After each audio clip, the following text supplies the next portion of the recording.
Okay, सो location based routing protocol में ऐसा है कि नोड्स की ज्योग्राफिकल लोकेशन के हिसाब से वो देखते हैं कि वो कहाँ पर डिसाइड करते हैं कि कौन सा रूट लेना है डाटा फॉरवर्डिंग के लिए, पैकेट फॉरवर्डिंग के लिए।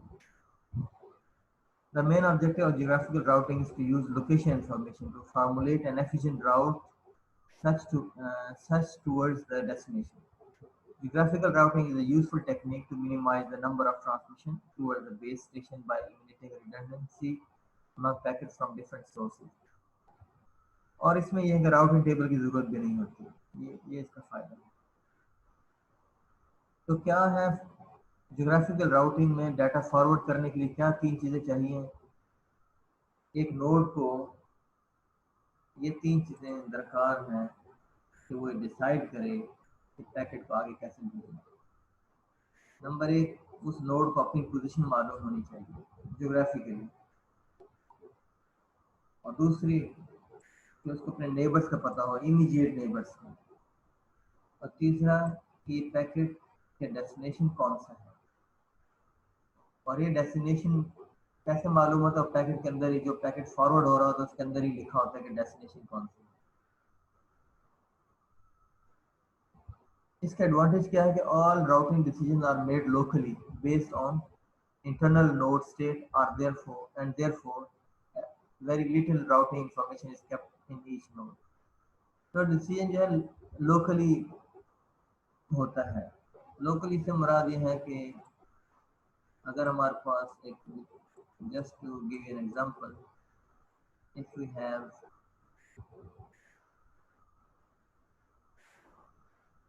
these are the nodes,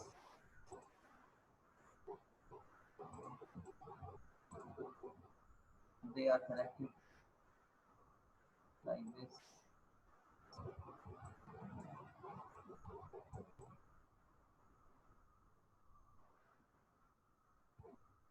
ये ए है और ये बी है। अब ए बी को डाटा भेजना चाह रहे हैं। इसके लिए जो रास्ते हैं वो ये हैं। एक ये है, दूसरा ये है।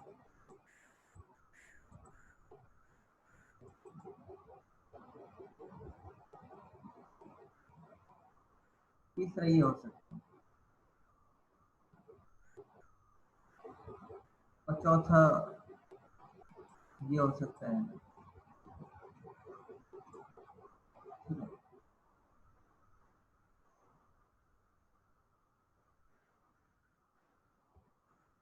तो ए को क्या मालूम कि कौन से रास्ते से उसने डाटा भेजना है। अगर हम इनको नंबरिंग दे दें तो ज़्यादा आसान हो जाएगा। 1, ये 2 है, ये 3 है, ये 4, ये 5, ये बी है, ये 6 है। तो ए के पास ये इंफॉर्मेशन है कि उससे डायरेक्टली कनेक्टेड कौन सा है। 3 है कनेक्टेड, डायरेक्टली कनेक्टेड, और 4 भी है डायरेक्टली कनेक्टेड। 5 डायरेक्टली कनेक्टेड नहीं है, लेकिन 5 तक पहुंचा जा सकता है 4 के जरिए। न सिर्फ 4 के जरिए बल्कि 3 के जरिए भी। तो ए एक टेबल मेंटेन कर रहा है। तो ए एक ऐसा टेबल मेंटेन करेगा जिसमें तमाम नोड्स तक पहुंचने की डायरेक्टली और इनडायरेक्टली जाने की इंफॉर्मेशन होती है। ये इसे कहते हैं राउटिंग टेबल। तो हर नोड के पास अपना एक राउटिंग टेबल है, हर नोड के पास। तो हर नोड के पास तमाम नोड्स तक पहुंचने का सारा मौजूद है कि कौन सा राउट लेना है। ये है global based decision. Routing table जो फुल पूरे नेटवर्क को कवर करता हो, उसकी बेस पर राउटिंग का डिसीजन लेना, इसे कहते हैं ग्लोबल बेस्ड डिसीजन। और ऐसा डिसीजन कि उसे सारे नेटवर्क का नहीं पता, सिर्फ अपने नेबर्स का पता है, 4 और 5 का पता है बस, 3 और 4 का पता है, क्योंकि ये इसके नेबर्स हैं। तो ए जो डिसीजन ले रहा है अपने सिर्फ नेबर की बेस पर, इसे कहते हैं लोकली बेस्ड डिसीजन। तो ज्योग्राफिकल राउटिंग जो है ये लोकली बेस्ड डिसीजन लेता है।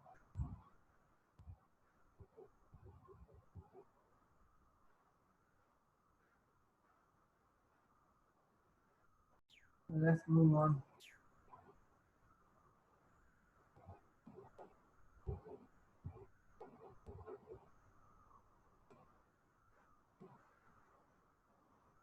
अब ज्योग्राफिक राउटिंग जो है, two packets forwarding approach in geographical routing, एक है greedy routing and face routing.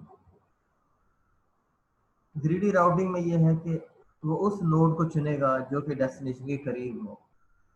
और हमारे पास जो एग्जांपल सामने है, ये सोर्स है और ये डेस्टिनेशन है।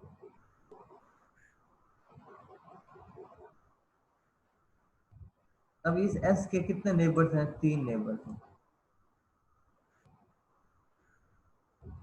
1, 2 और 3। इनमें से वो कौन सा चुनेगा? वो 2 को चुनेगा। क्यों चुनेगा? क्योंकि 2 डेस्टिनेशन के करीब है एज कम्पेयर टू 1 और 3। और इस तरह से 2 जो है उसके उसके नेबर्स हैं m और y। So the 2 will select y because y is more closer to d than m। और फिर इस तरह से ये डिसीजन लेगा और अपने करीब और उस नोड को, नेबर को डाटा फॉरवर्ड करेगा जो कि डी के करीब है।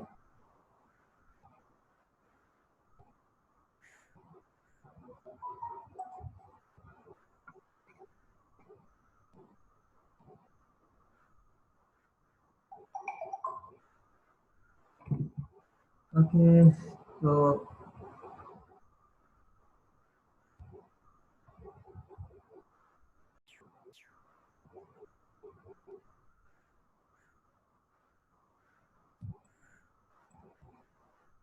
we have different variants in this routing protocol. So phase routing is a simple method for routing in wireless ad hoc network. It only uses location information about nodes to do routing and provably guarantees message delivery in static connected plane graphs. तो basically ये है कि face routing एक technique है जो कि data को forward करता है डी की तरफ इन मल्टी पॉइंट सिनेरियो में। बहुत सारे रास्ते हैं वहां तक जाने के लिए, तो कौन सा रास्ता अपनाया जाए उसके लिए मुख्तलिफ तरीके, उसमें से एक है फेस राउटिंग। और फेस राउटिंग के अंदर भी बहुत से वेरिएंट्स हैं। तो उनमें से एक ये है जो हम पढ़ने जा रहे हैं। The main idea of the face routing is to advance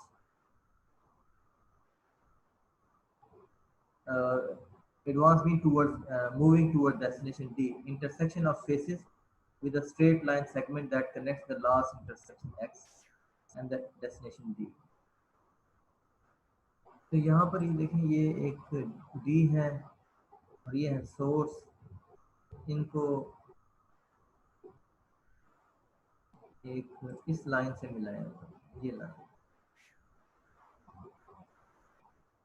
straight line है, ये स्ट्रेट लाइन।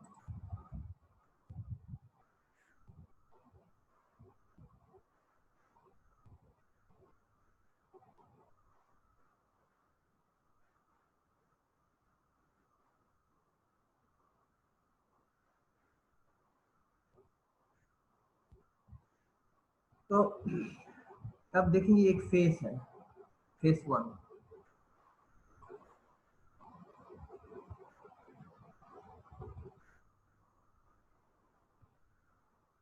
ये फेस 1 है, ये फेस 1 है।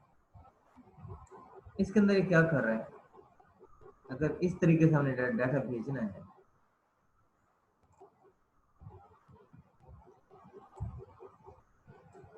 तो एस ए को भेजेगा, ए बी को भेजेगा। ये अभी भेज नहीं रहा, ये चेक कर रहा है। एस से ए से बी और बी से सी। तो ये पहला पॉइंट आया है जहां पर इसने इस लाइन को इंटरसेक्ट किया है। जब इंटरसेक्ट किया है उसके बाद जो पहला नोड आएगा वो है डी और सी। तो ये इसने मालूम कर लिया कि मुझे सी को भेजना है। F1 के अंदर एक उसने ट्रेवर्स किया है कि मैं किस नोड को भेजूं। तो इस तरीके के मुताबिक S से A को ट्रेवर्स हो रहा है, फिर B को हो रहा है, फिर जब B से वो C की तरफ आ रहा था तो इसने वो लाइन क्रॉस की जो कि डेस्टिनेशन की स्ट्रेट लाइन है। ये जो इंटरसेक्शन है इसके बाद जो फॉरन नोड आएगा उसको डाटा भेजा जाएगा C। F1 को क्रॉस कर लिए हैं। अब हम आ गए हैं F2 में। ये F2 है, सॉरी ये F2 है। अब अंदर ये ट्रेवर्स, इस फेस के अंदर कैसे ट्रेवर्स हो रहे हैं? ट्रेवर्स का मतलब है कि ट्रेवर्स कर रहे हैं, हमें वो नोड चाहिए जिसको हमने डाटा भेजना है, और वो नोड वो होगा जो इंटरसेक्ट करे इस सोर्स से डेस्टिनेशन की तरफ की लाइन को। तो यहाँ से हम बी के पास गए, बी से एफ के पास गए, एफ से हम ई के पास जब गए तो ई से कुछ पहले x3 पर हमने इसे इंटरसेक्ट कर दिया। तो ये अगला जो है हमारे पास वो ई है। अच्छा, ई से फिर हम फिर ई से हमने ट्रेवर्स किया, यहाँ गए, यहाँ जब गए तो हमने दोबारा इंटरसेक्ट किया, और अगला है जी। इस तरह से ही चल रहा है, और चलते चलते फिर ये डी तक पहुंचेगा। ये सारा इधर मैंने डिटेल से इस एग्जांपल को दिए हुए हैं। ये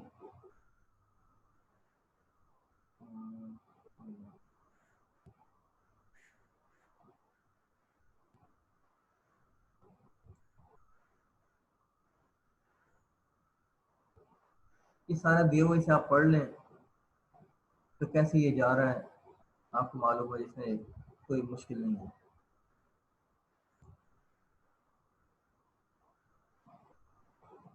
यहाँ पर एक और तरीका दिया हुआ है कि अगर आप ऐसा चाहते हो कि भाई, एक है कि आफ्टर इंटरसेक्शन आप भेजना चाह रहे हो, एक है कि लाइन से इंटरसेक्शन से पहले, यानी इंटरसेक्ट हो गया उसके, तो ये नहीं नोड चुनना सी को, हमने बी को चुनना है। तो मुख्तलिफ वेरिएंट्स हैं। और एक ये है, consider the example in figure, phase F1 intersected line SB। तो ये लाइन SB है, फेज 1 जो है इसको इंटरसेक्ट कर रहा है किस पाथ में? SABC में। SABC ये हो गया है, ये मैंने पिछला बता दिया, ये वही है, आप पढ़ लीजिएगा। और मैं आता हूँ उस तरफ जहाँ पर एक नया वर्जन है। हाँ, यहाँ पर आता हूँ।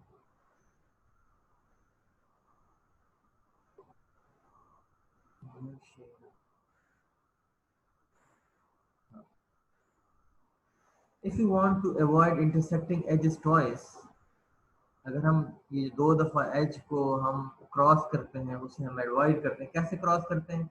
कि पहले यहाँ से क्रॉस किया और फिर यहाँ क्रॉस किया। अगर हम इससे बचना चाहते हैं तो दूसरा तरीका ये है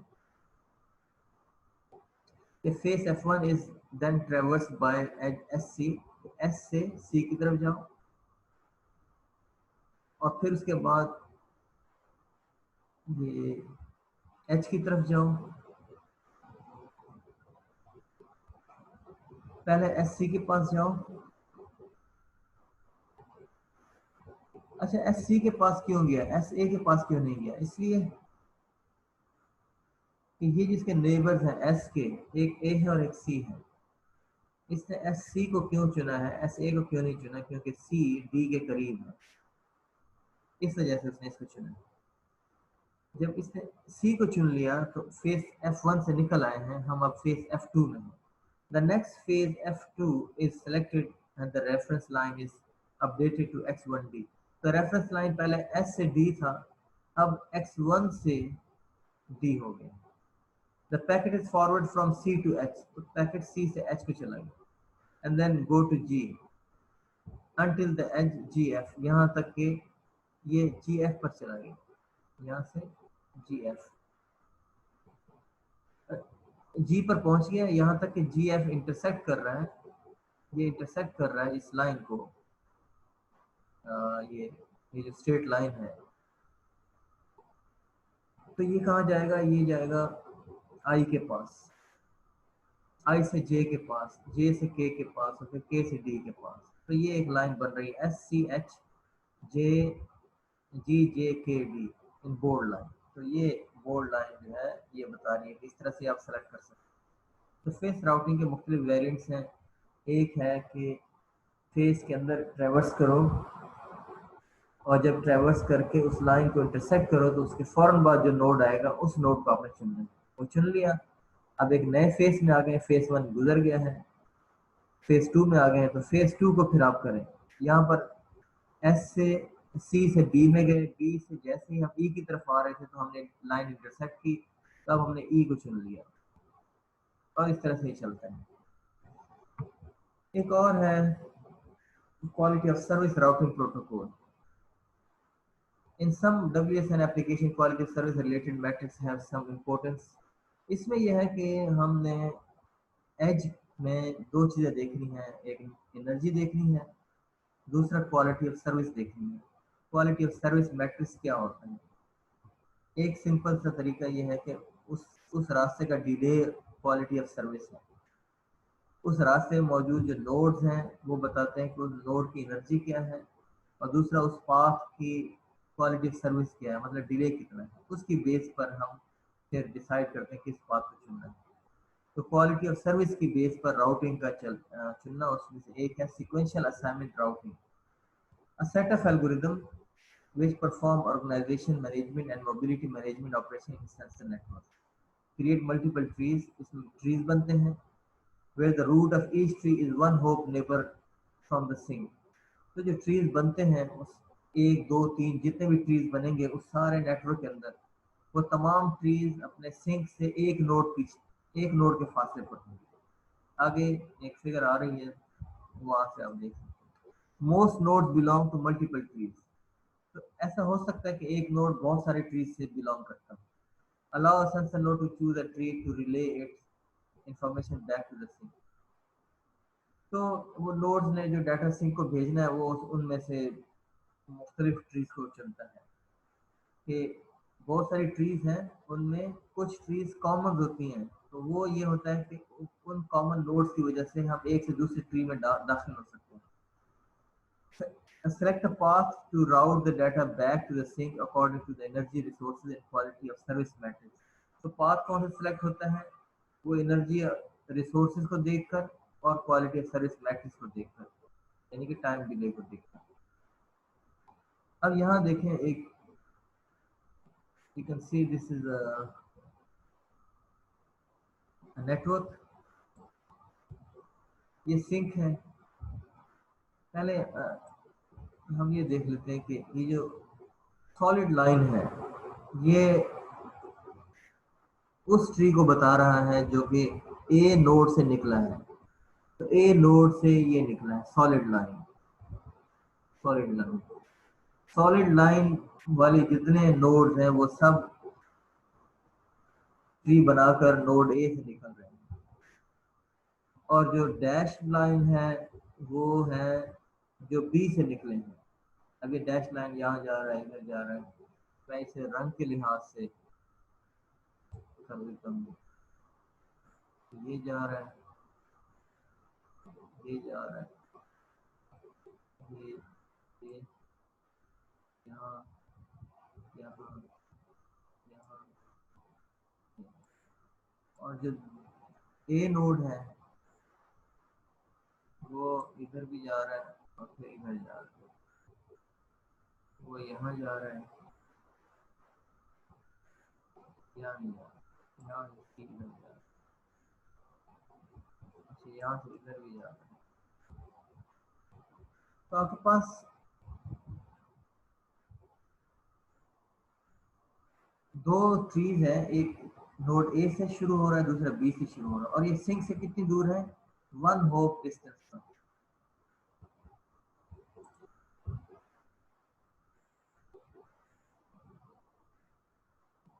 वन होप डिस्टेंस पर, ये है डिस्टेंस,